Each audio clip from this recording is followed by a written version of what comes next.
In today's video, we will be downloading Qwen app on Android using Google Chrome. So let's get started. First thing first, open up your Chrome on your Android device. Here on the search bar, type Qwen AI. Now tap onto the Qwen chat interface.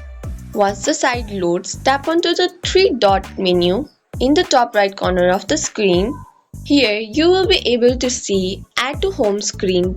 Select Add to Home Screen, tap Install when the prompt pops up, and boom, your Qwen AI is now an app icon on your phone home screen, just like a regular app. No app store needed. Now, once the app is downloaded, you can enjoy and learn more from the Qwen app. If you found this tutorial helpful, don't forget to like, subscribe and press the bell icon for more updates.